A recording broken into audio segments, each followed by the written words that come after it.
Caríssimos irmãos e irmãs, louvado seja nosso Senhor Jesus Cristo e a sua Mãe Maria Santíssima. Desde a minha infância, eu sou leitor assíduo da vida dos santos. Eu me recordo que aos 8 anos de idade já estava em minhas mãos a vida de São Luís Gonzaga, um livro grosso assim, da grossura de uma Bíblia, que peguei na biblioteca do colégio para espanto da bibliotecária. Depois eu me lembro que li, já aos 9 anos, Santa Rita de Cássia, depois São Sebastião, enfim. Aos 12, 13 anos, caiu nas minhas mãos a história de uma alma, a autobiografia de Santa Teresinha, que mudou o rumo da minha história, que apontou a minha vocação. Foi esse bendito livro que eu recomendo a todos para ter como livro de cabeceira, porque a história de uma alma é uma radiografia da alma, da psique, do ser de Santa Teresinha, do Menino Jesus. Então, quando abracei a vocação, que fiz minha consagração como leigo, consagrado que sou, sempre tenho espaço na minha vida para a vida de um santo. Gosto de a cada mês ler a vida, a biografia, as virtudes, os escritos de algum santo. Graças a Deus tenho uma boa biblioteca, recebo muitos presentes das congregações religiosas, recebo muito livro de fundadores e fundadoras, seus escritos pessoais, suas notas íntimas, suas biografias sobre estudos, E quero hoje falar para vocês da importância que tem na nossa vida a vida dos santos. São cristãos católicos como nós, mas que viveram a fé e a esperança e a caridade em graus heróicos. São pessoas que viveram nesta terra como nós, porém numa individualidade sacra, digamos assim. Uma percepção de Deus peculiar, própria e frutuosa. Os santos são nossos modelos. Os santos são como que veredas que se abrem diante de nós para nós podermos viver a nossa vocação cristã. São como luzeiros, lampadários que brilham na noite e nos apontam o caminho da graça. O que seria da igreja sem os santos? Claro que nós temos o autor principal da graça, que é Jesus, o fundador da igreja. Mas os santos dimanam dele, são reflexos dele. Nenhum santo tem santidade pessoal, nenhum santo tem luz própria, Quanto mais próximos do Senhor, mais assemelhados com ele, e por isso mesmo santos. A Igreja Católica tem esses mosaicos divinos que são os santos, que refulgem, que iluminam, que identificam, que dão sentido. Quem de nós não pode ser grato à vida e ao testemunho de São Francisco de Assis? Quem de nós não pode ser grato à vida e ao testemunho de Santo Agostinho? Quem de nós pode passar longe da experiência da graça de Deus em Santa Rita de Cássia? Como nos importa saber sobre Deus pelas vias de Santa Teresa d'Ávila e São João da Cruz, que falam do que viveram, que contam de tudo aquilo que o Senhor ia insinuando em suas almas.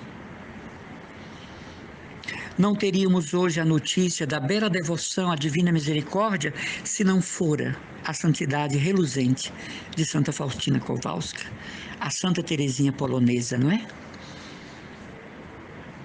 Como nós não nos emocionarmos com Frei Damião? Como nós não nos sentirmos questionados na nossa fé diante de Santa Dulce dos Pobres, aqui do nosso Brasil, que eu tive a honra de conhecer pessoalmente?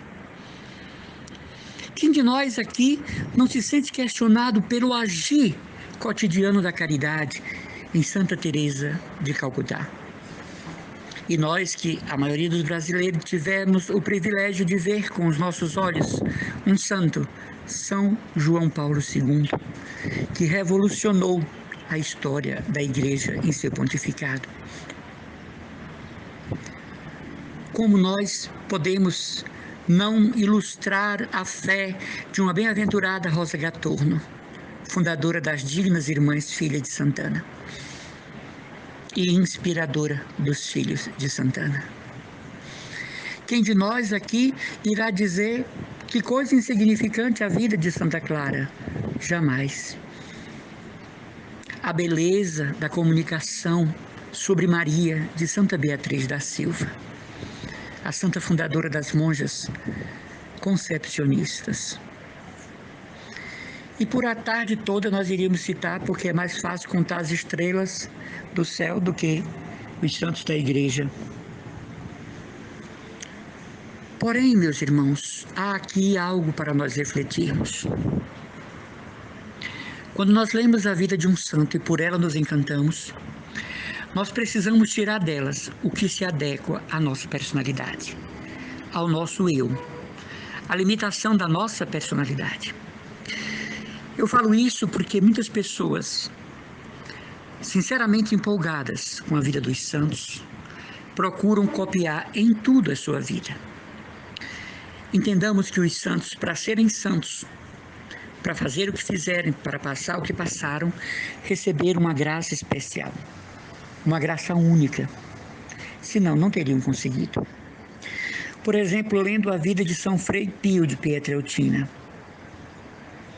Eu me lembro que quando criança, eu era da paróquia de Aerolândia e na época eram os padres missionários são italianos. E os padres me davam para ver as gravuras de uma linda revista colorida, de ótima qualidade, de excelente papel. Eu era criança, não sabia italiano, não tinha estudado italiano até então. Eu lia o título da revista e era Você de Padre Pio. E eu dizia, que coisa estranha, o português está errado. Você de Padre Pio? Era voz de Padre Pio, né? A voz de Padre Pio. Isso na década de 70 para 80. Então tinha as lindas gravuras, ele era apenas servo de Deus ainda, né? As gravuras, a vida dele, eu não sabia italiano, eu lia as gravuras. Então, criança que eu era, de 12, 13 anos, eu fiquei apaixonado por Frei Pio, aquele freizinho barbudo com o menino Jesus e com as manchas, que na minha cabeça da época era um molho de tomate na mão, né? As chagas. O tempo passou, eu cresci, estudei italiano, então pude aprender que era, na verdade, a voz de Padre Pio, o nome daquela revista, que existe até hoje. Então, por exemplo, tem pessoas que, sinceramente, com boa intenção, leem a vida do Padre Pio e querem imitar. Irmãos, isso não é possível. Isso não é possível porque aquilo que Frei Pio viveu é único. Não há dois Frei Pios, não pode ter 3, 4. É uma experiência única. As macerações do corpo, as penitências, os jejuns prolongados, ele recebeu uma graça especial para aquilo, subjacente àquilo. Por exemplo, se alguém lê a vida de Santa Gemma Galgani, a Santa Teresinha italiana, Santa Gemma passava 3, 4 dias sem comer pão, porque nem isso ela se dava ao direito. Nós não podemos hoje imitar a esse nível. A bem-aventurada Rosa Gatorno dormia crucificada, amarrada a uma cruz. Tinha uma irmã que fazia esta função de amarrá-la e de manhã vinha soltá-la, não é? A bem-aventurada Rosa Gatorno se limitava a tomar o necessário de alimento, sofria de enxaqueca, de dores violentas de cabeça e tinha que governar o instituto e passar por todas as cruzes que passou, as humilhações, perseguições que passou. E ainda se autoflagelava com correntes. Conta a sua biografia que, quando foram tentar tirar as correntes, que ela usava como um cinto debaixo do hábito, não podia porque as correntes tinham aderido à carne. Isso talvez não seja possível para você. Mas você pode imitar a docilidade da bem-aventurada Rosa Gatorno. Você pode imitar o amor incondicional ao próximo e à igreja. A obediência sem réplica de Santa Rita de Cássia. Você pode imitar a verdadeira piedade eucarística de Frei Pio. Você pode ler a vida da serva de Deus, Pierina de Micheli, a grande apóstola da Sagrada Face, e imitar a renúncia, o silêncio diante das ofensas, do desprezo, do deboche das próprias irmãs que zombavam que ela tivesse revelações sobre o culto da Sagrada Face. Você pode imitar os ardores de Santa Teresa d'Ávila. Mas a sua vida ascética, é preciso ver que muitas coisas nós não podemos seguir sem prejuízo da vida e saúde e sem sabermos que isso agrada a Deus. Eu estou lendo agora a vida de Santo Antão Abade. Meu Deus, meu Deus, meu Deus. É preciso uma graça especial para viver na mais completa solidão dentro de um sepulcro no deserto, nas terras do Oriente, nas terras do Egito, e vivendo de pão seco, que por caridade lhe traziam uma vez por semana, e colocava esse pão no azeite. E ele achava que aquele azeite era já uma comodidade. Então ele vai e tira o azeite, e só fica o pão e a água. De repente, uma pessoa diabética, hipertensa, vai tentar fazer isso hoje, porque acabou de ler o último capítulo de Santo Antão. Evidentemente que vai adoecer. Evidentemente que vai ver Santo Antão face a face. Não é por aí. Hoje a Igreja orienta que, em lugar das macerações, das grandes correntes, dos espinhos incrustados no peito, melhor seria o perdão ao próximo, a caridade com uma pessoa insuportável, o silêncio indulgente com as faltas do outro, um silêncio compassivo com os defeitos da família, uma vida de recolhimento em meio ao burburinho de um fim de semana ou de um feriado. A vida contemplativa no meio da loucura da cidade, sobretudo agora que abriram depois, do isolamento forçado. Digo isolamento forçado porque tivemos que obedecer. E temos que obedecer, para o bem de todos. Melhor seria do que fazer jejuns por dias e prejudicar a saúde, e depois culpar a Deus e os santos, que nós fôssemos pessoas de humildade, que encanta o coração de Jesus, que atrai bênçãos, que atrai graça, que fascinam a Santíssima Trindade. As vigílias, os cilícios, as macerações, as chicotadas no corpo, hoje podem ser substituídos pela modéstia, pelo comportamento cristão, pelo testemunho inequívoco de Cristo no trabalho, entre as amizades, na faculdade, no trânsito. Porque os santos viveram num contexto que o Espírito Santo estava, e está em nós também o contexto do Espírito Santo, mas mudaram as orientações da Igreja. A visão que a Igreja hoje tem de penitência, a orientação dos nossos bispos, dos nossos padres, para que tenhamos uma vida de penitência, não incorre nesses costumes habituais de alguns santos. Eu estou lendo a vida de uma fundadora de uma congregação religiosa, que ela fez para si um voto de nunca sentir a alegria da terra em termos assim de expansão. Então as pessoas tinham a impressão que ela era uma pessoa chata, que ela era uma pessoa triste, incrustada, porque ela se limitava a saudar com os olhos, que não deixa de ser uma saudação carinhosa, mas sorrir nunca. Irmãos, por alguma razão espiritual, esta santa fundadora desta congregação tomou a decisão que nunca mais iria sorrir.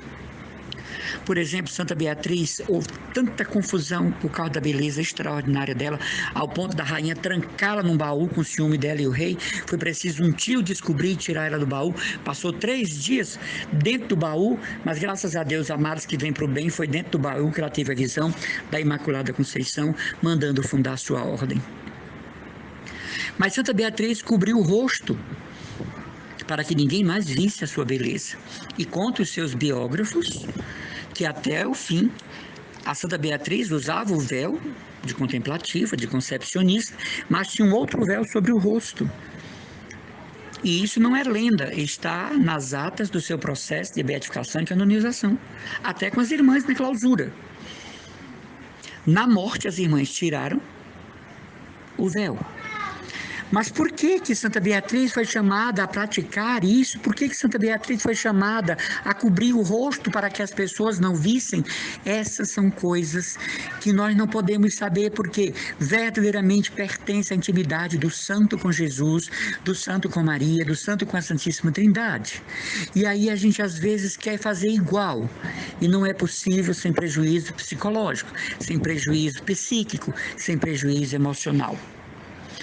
O que nos resta na vida dos santos? Só as penitências? Não. As virtudes, essas sim nós podemos imitar. O que nos resta na vida dos santos? As más orações, as penitências, vigílios, jejuns prolongados, o sangue que escorre do corpo? Não. As virtudes. O que eles conseguiram passar em silêncio, em oblação a Cristo. A renúncia voluntária de alegrias e prazeres. O contentamento com o que a providência lhes mandava.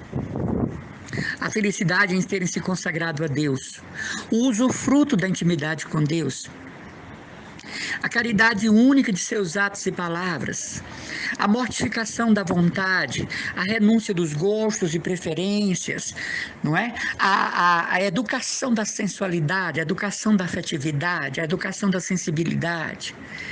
Que equilíbrio, não é? Possuía os santos. Quando nós olhamos, meus irmãos, para uma figura ímpar, como Dona Rosita Paiva, fundadora das Irmãs Josefinas, uma santidade simples, calada, aquela devoção sincera, interior, aquela contemplação nata, aquele transbordar de uma vida de intimidade com Jesus, uma vida mariana, centrada no testemunho para suas filhas Josefinas. Quem teve o privilégio de conhecer Dona Rosita Paiva, a irmã Rosita Paiva, agora na glória do céu, sabe do que eu estou falando. Nós olhávamos para Dona Rosita Paiva e dela transbordava uma paz que não era humana apenas, um equilíbrio que não era apenas esforço psicológico para estar bem, mas fruto de uma vida espiritual profunda. Eu tive a graça de conhecer, eu tive a graça de receber cartas de Dona Rosita Paiva, pequenos cartões com inflamadas observações sobre a fé. Eu pergunto, quem você conhece que é santo em vida? Quem já morreu já está na glória. Que Deus aumente a sua glória acidental. Você sabia que cada vez que você recebe a graça de um santo, Deus aumenta a graça acidental deste santo na glória? Por exemplo, você alcançou uma novena agora, com uma novena, uma graça de Santa Teresinha. É aumentada a sua glória acidental no céu. Você alcançou uma graça com Frei Pio. Deus aumenta a graça acidental de Frei Pio. Por isso nós devemos invocar os santos, sobretudo os que estão em processo de beatificação e canonização. Mas eu lhe pergunto, que pessoa santa você conhece? Eu conheço muitas, graças a Deus, aqui vivendo entre nós. Quem você conhece que vive uma vida santa? Observe o proceder dessas pessoas. Talvez só após sua morte vai sair alguma coisa sobre as suas virtudes.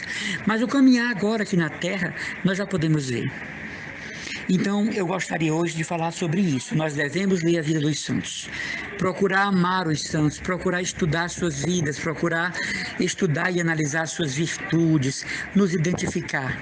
Mas é preciso saber que muita coisa do que eles viveram foi graça especial concedida a eles. A nós o Senhor pedirá outras coisas.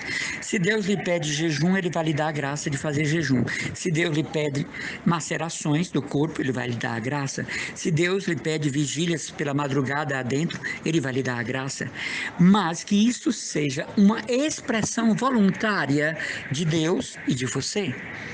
Porque do contrário nós vamos nos frustrar, porque nós não somos Francisco de Assis, nós não somos Clara, nós não somos Teresa de Lisieux, nós não somos Elizabeth da Trindade nem Teresa de Los Andes, nós não somos Pio de Pietrelcina, nós não somos Tarcísio, Inês, Maria Goretti, Bernardo, Crisóstomo, Antão. Nós somos o que nós somos. Como diz São Paulo, eu sou o que sou.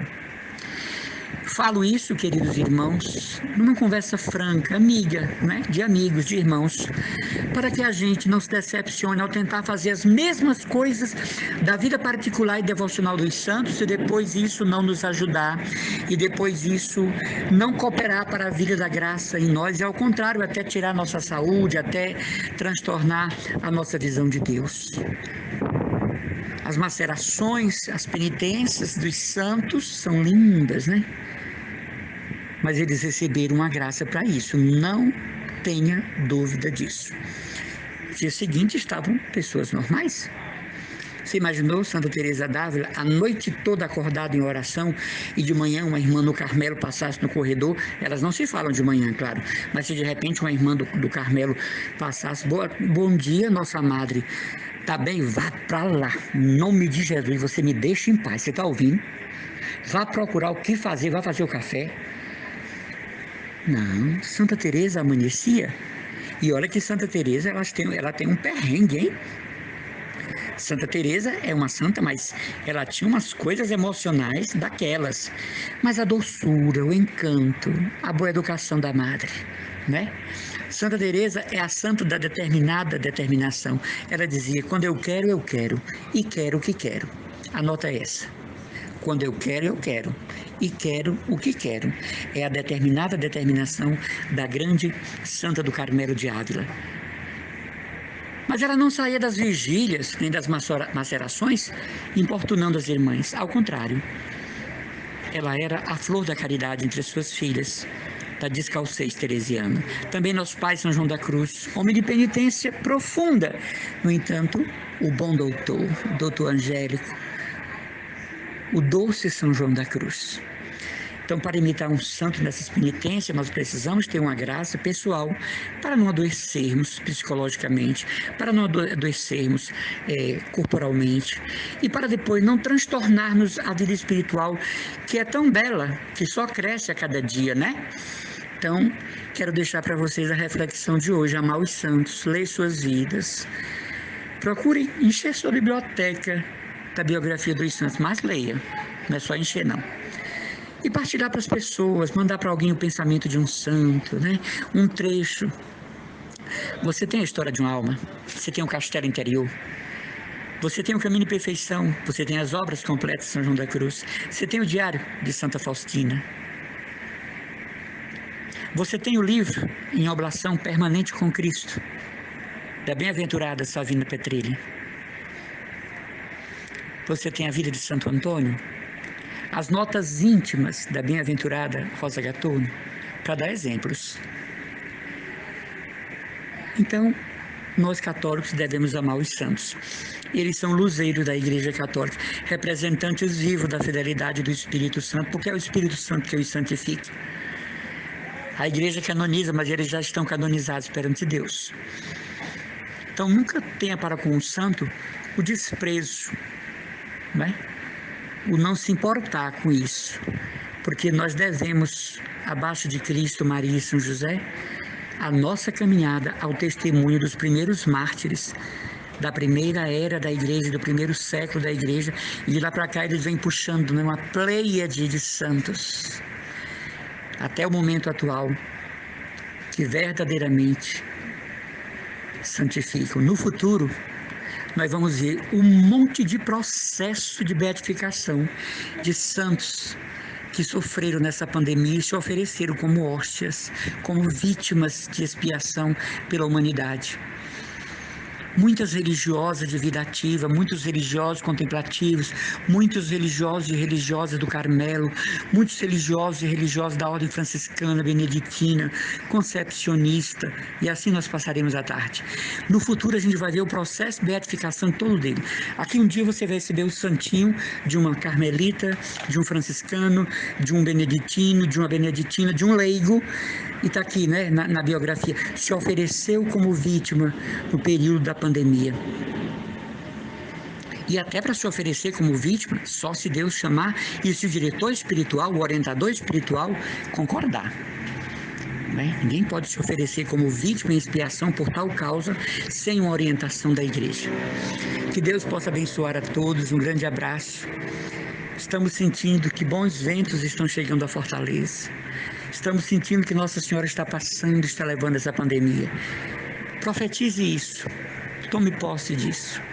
Não se impressione com os números da televisão e do jornal, das mídias. Se impressione com a graça de Deus que está agindo em Fortaleza, no Ceará, no Brasil e no mundo. Um grande abraço e as orações constantes do irmão Emanuel Maria, da comunidade católica Cristo Dominus.